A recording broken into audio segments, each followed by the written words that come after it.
Les pharisiens lui firent encore cette question. Pourquoi donc baptises-tu si tu n'es pas le Christ, ni Élie, ni le prophète? En fait, dans leur discussion, quand ils voyaient Jean baptiser, ils se demandaient en tant que qui il baptise. En tant que qui Jean est en train de baptiser. Donc, est-ce que tu as le Christ? Il dit non. Ok, si tu n'es pas le Christ, pourquoi tu baptises donc? Donc, Jean répond ceci. Allons-y, s'il vous plaît. Verset 26. Jean répond ceci. Jean leur répondit, moi, je baptise d'eau. Mais au milieu de vous, il y a quelqu'un que vous ne connaissez pas, qui vient après moi. Oui. Je ne suis pas digne de délier la pouvoir de ses souliers. Oui. Ces choses se passèrent à Béthanie, au-delà du Jourdain, où Jean baptisait. Verset 29. Le lendemain, il vit Jésus venant à lui et dit, voici l'agneau de Dieu qui ôte le péché du monde. Tout à l'heure, nous allons voir après le verset 32, pourquoi il dit, voici l'agneau de Dieu qui ôte le péché du monde à Jésus-Christ. Ok? La raison pour laquelle il a dit, voici l'agneau de Dieu qui ôte le péché du monde se trouve dans la suite du verset. Verset 32, vous allez voir ça. On va voir ça. Jean rendit ce témoignage. J'ai vu l'Esprit descendre du ciel comme une colombe et s'arrêter sur lui, sur Jésus. Ok? Allons-y.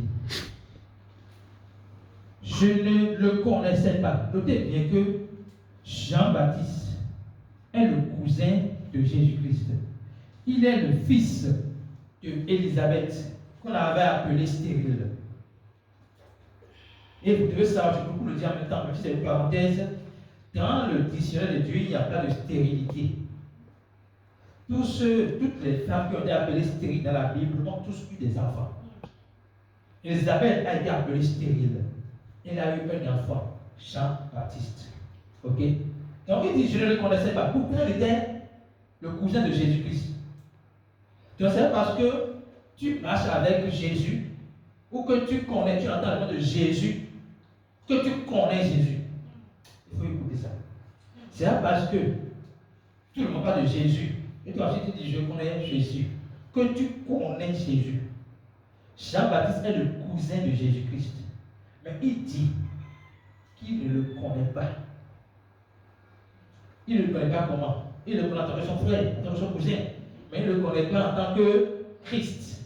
Ok? Il dit, je ne le connaissais pas. Mais celui qui m'a envoyé baptiser d'eau, celui-là m'a dit. Donc ça veut dire que quelqu'un a envoyé Jean-Baptiste baptiser d'eau pour une mission précise. Qui a envoyé Jean-Baptiste? C'est Dieu. Ok? Il dit, celui sur qui tu verras l'Esprit descendre et s'arrêter, c'est celui qui baptise du Saint-Esprit. Hein? C'est pas fini. Verset 34. Verset 34. Et j'ai vu, et j'ai rendu témoignage qu'il est le Fils de Dieu. Donc, lorsque Jean baptisait, lorsque Jésus est venu à Jésus-Christ, il a vu le signe que le Seigneur lui a donné. Tu verras sur lui descendre la colombe. Notez bien, c'est le seul qui a vu.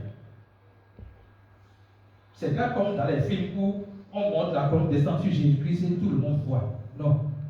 C'est lui seul qui a vu. Et c'est lui seul qui, parce qu'il a vu, a témoigné qu'il est le Christ. Il est le premier. Jean-Baptiste est le premier à dire que Jésus est le Christ. Parce que Dieu l'a envoyé baptiser dans un seul but, faire découvrir le Christ, qui était son cousin, mais qui ne le connaissait pas comme le Christ. Alors, résumé, le baptême de Jean n'est pas le baptême qui sauve. C'est important de noter ça. Le baptême de Jean n'est pas le baptême qui sauve. Le baptême de Jean est le baptême qui nous prédispose, nous prépare à recevoir le salut de Jésus-Christ. Le baptême de Jean a existé uniquement, je pèse mes mots, uniquement dans le but d'identifier le Christ. Ça suit. Le baptême de Jean est venu pour révéler Jésus-Christ et le baptême de Jésus-Christ. Autrement, le baptême de Jean pointe du doigt le vrai baptême qui est celui de Jésus-Christ.